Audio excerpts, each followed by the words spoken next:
Hi, everyone. This is Jamie Jo Wright at Madlet Musings, and I'm really happy that you're with us today here on the podcast. And I have a special guest with us today who's got a book releasing this month. I have author Emily Conrad. Hi, Emily. Hi, thank you so much for having me. No problem. That was also probably the geekiest hi I've ever said on the show. I think Hi, I gave it right back Emily. to you. I did. Yep. I Nope, was like, I'm with you. it came out of my mouth, and I'm like, that is embarrassing.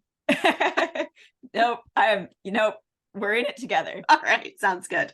Well, for readers who don't know, Emily is practically a neighbor. We both live in the same state, the state of Wisconsin or the state of confusion. You can take your pick. And yeah, so Emily and I met a few years ago, and it's been fun to watch your career blossom. And you've got quite a few books under your belt now. How many have you written? I think 8. I was gonna say, you got to be I creeping up to think. 10. Pretty close. Yeah. Yeah. I have to sometimes I struggle with that because I'm like, well, do the novellas count? And I'm like, yes, okay, the novellas count. And then Been it's told like, they do. I've been yeah. told they do, but I never do include my novellas. So now I have to Yeah. rethink that. So Oh, now interesting. that's see how many books have you written, Hey, Jamie? I guess I've written more than I You've thought. got to be creeping up there too. I think right now, as far as published, let's see here. My 10th one just came out, not including novellas, so that would be 13. See? And then I've Well, got you're much two better at it written that than are me. under my belt I'm that haven't like, come out. Oh, fun, fun. Um, and you just finaled for Christie Award, I did. and that's no That small feat. was that was pretty amazing. Yeah. Yeah. That was like a career highlight. Yep. Oh, for sure. Um Which book finaled? it was the fourth book, the fourth full book. There's a novella in there. Okay. In the Rhythms of Redemption romances. So it Okay. was To Believe in You. Okay. And it that was I I like all my books, and as I put them out, I'm proud of them. But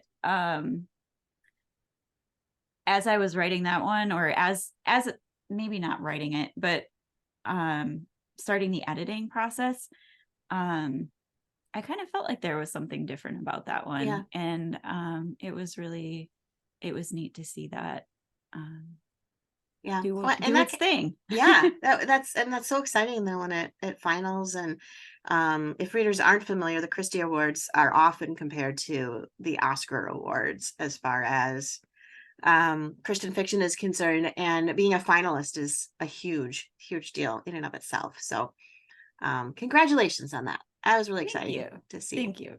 Yeah. But your new book that is out is Bidding on Second Chance, and that comes out this month, correct?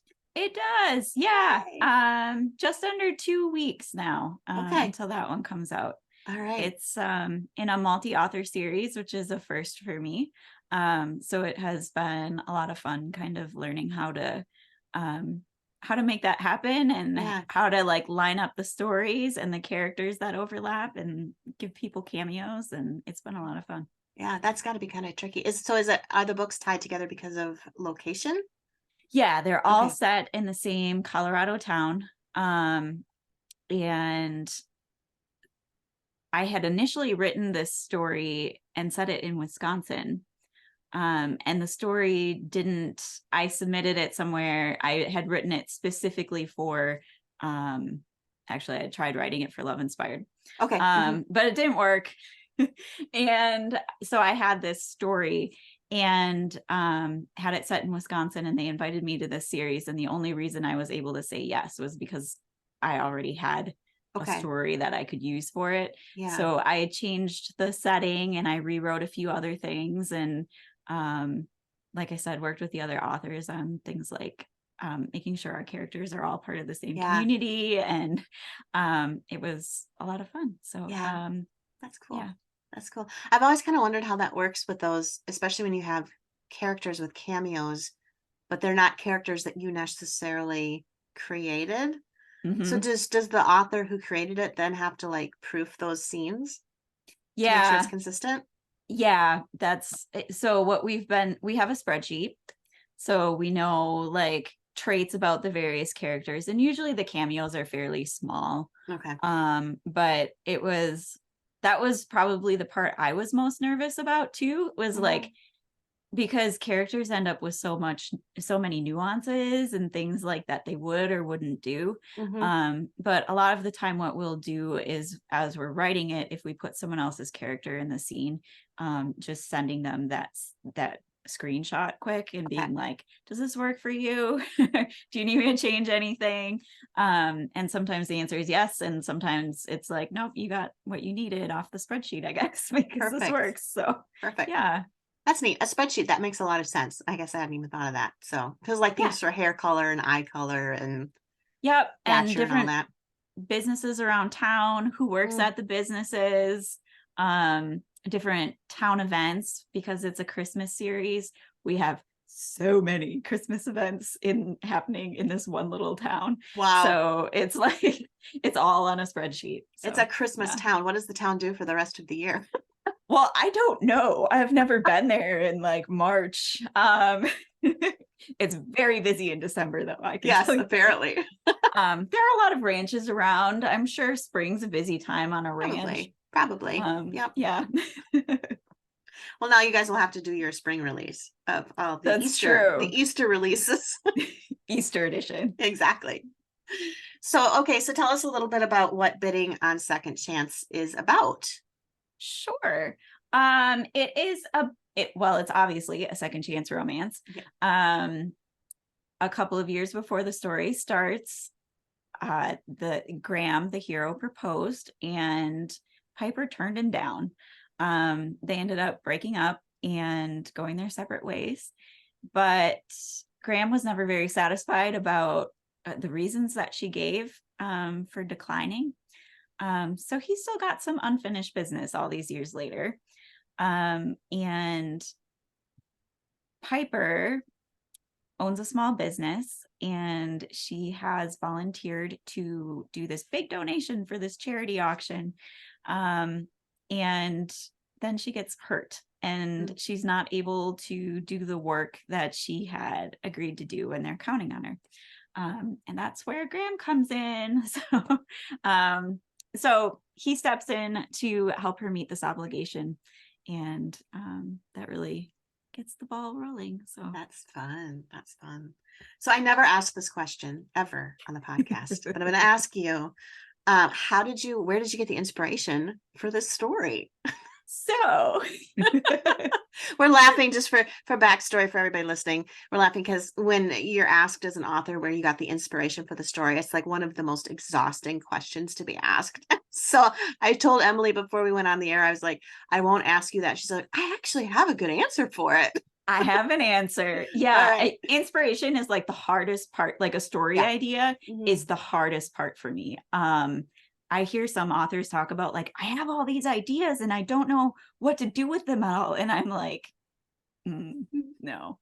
But about, you know what? It was 5 years ago.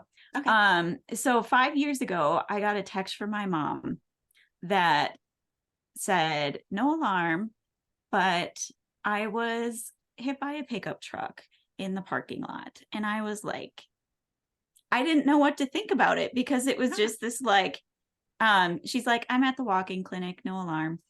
And I'm like, do you mean your car was hit? Like, Right. it was a pedestrian accident. And she did get banged up in the accident. But that text was just so surprising to get. And I really didn't know what to make of it at first. Yeah. And so I thought, what if someone sent a text like this to someone they didn't intend to send it to? Ooh. And what would that person do? So the very first scene in the book, so I can tell you all this because this is how the book starts. So it's not a spoiler. No spoilers. Graham gets this text from Piper, and she's like, no alarm. But I was in this accident. And Graham is a police officer, and Okay. he is alarmed. Oh, yeah. So he, so then the whole thing is like, well, where do they go from here? Because they have all of this history, and what is he Mhm. going to do about it? And Mhm. Graham is kind of a protective hero, which for me are one of the fun ones to Oh, write. yeah. Yeah. So obviously that protective instinct kicks in, and the That's story is cool. off and running. So that was That's a good the inspiration. story seed. Well, Yeah. I I shouldn't say mean, good inspiration. I mean, yeah. I'm not glad your mom was hit by a car or Right. truck. And we are grateful that it wasn't more serious than it Yeah, was. for She sure. did get banged up. Mhm. So it wasn't like, when I first got that text though, it was just so, I Alarming. well, it was alarming, but it was also like, no alarm. It says no Yes. alarm. Like it was Right. just, it was confusing. That would be And it just, and shocking, I yeah. suppose. Mhm. And it just made such an impression that it was like, there is a story here. Yeah. So Yeah. That's a really neat idea, though. I like the concept that she would accidentally text it to the wrong person, and then that kind of revives that old interest. yeah, A yeah, yeah. and, you know, cops as heroes are always a little bit of a bonus, Little I fun. think. Yeah, yeah. I think you're in good company with that. I hope you are. Hopefully Yeah. people like him. Yeah. Yeah, he was a lot of fun to write. And to make that accidental text happen, Uh-huh. part of that is how he got his name, why he's named Graham. So Okay. yeah, Oh my goodness. a little more intrigue for A you. little bit more intrigue, Yeah. and yes, you're not gonna tell us any more about that, are you? I suppose I shouldn't. No, Probably I not. should not. So you go read the book just to find out why Graham got his name. Yeah, Yes. that's the main plot of the story. Right.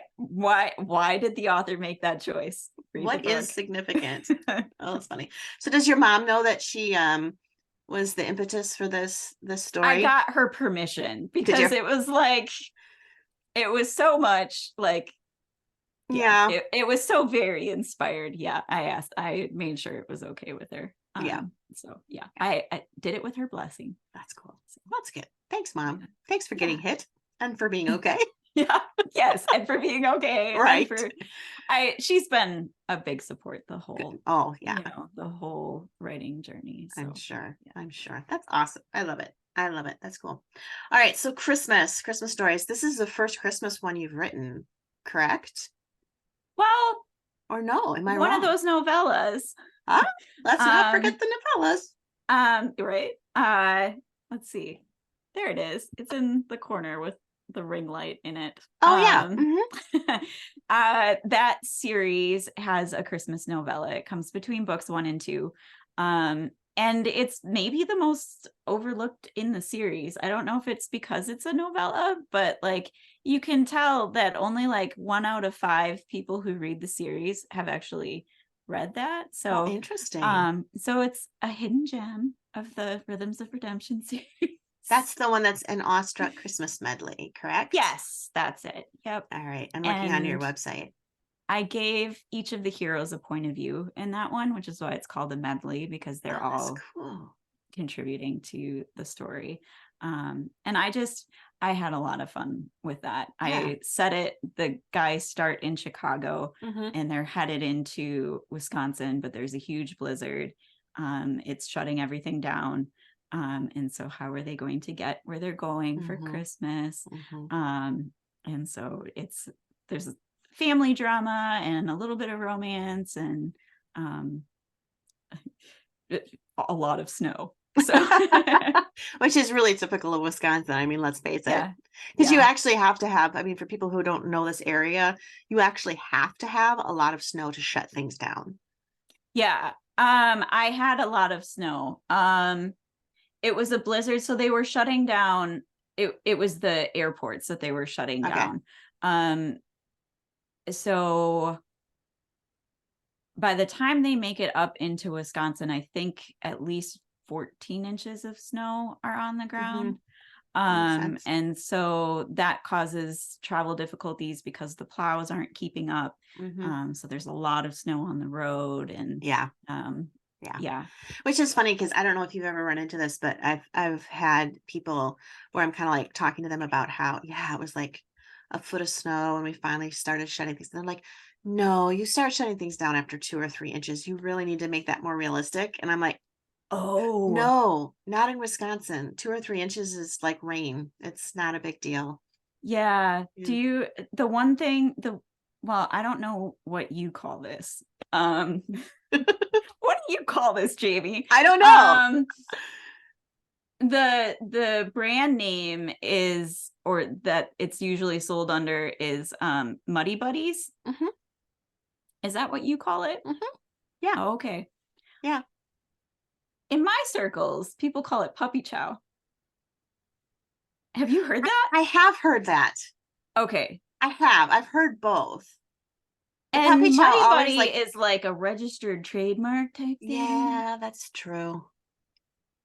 I grew up with it being Muddy Buddy. Okay, you did. But then a lot of our like recent times where we've had like youth group events and things like that, the kids are like, I'm bringing puppy chow. And the first time they said Okay. they were bringing puppy chow, I was like, I don't have a You're dog. doing what? Like, Yes. why And are that's you bringing? exactly what my editor did. Why is he buying dog food? That's awesome. And I thought it was Yeah, a Wisconsin thing. Maybe it's not, or maybe it's just this, like maybe it's pockets, or maybe I don't it know. could be. Well, and it probably is a Wisconsin thing. It just depends on if your family's like, because I've got some family from out of state, so and they're the ones that make it. Oh, So they call it Muddy yeah. Buddies. So if they come to a family thing, then Okay. that's where Okay. the That could connotation be. was for me. But I had that with my editor. She was in the car and she turned the blinker on Oh, to make a left turn. And he put a comment on it. He goes, they don't call them blinkers, they call them turn signals.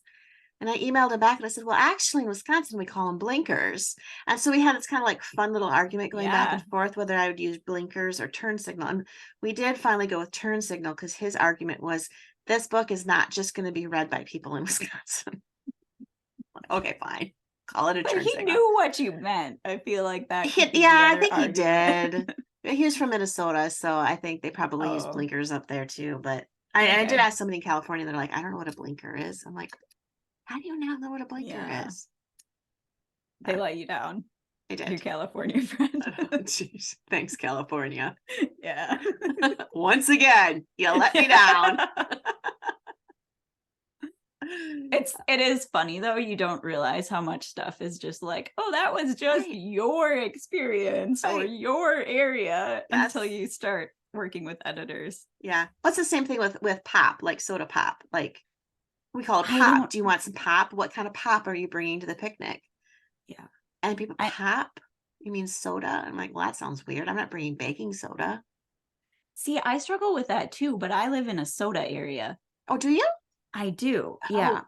we're all pop. So every time I write it in a story, I feel self-conscious about it because I know that there are so many different opinions and that they're very strong. They But are. I feel really weird writing pop, just like I'm sure you feel writing soda. Right. Um, and it's like, do I have to call it that? I I know. don't know. I know. Well, and then what's funny is I think it's in the South. It's some southern states, and I'm not going to generalize and say the full South, but some places they call it Coke and not Yeah, capitalized as the brand, but it's Coke stands for any type of um soda pop. yeah, or soft drink. Right. Or soft drink. Why is it called Maybe soft drink? I don't know. Is some drinks hard? Uh Maybe the alcoholic ones. Well, yeah, that's true. Oh, maybe. So it's a Maybe that's soft, why it is. but I then never milk is really a thought soft about drink. it. Milk is a soft drink. Yep. Wow. Juice. We get real deep here at Madlit Musings. Let Regional us know. colloquialisms. Be sure to email Jamie. Let us Yes, know your let us vote. know. What's your vote? What do you call pop?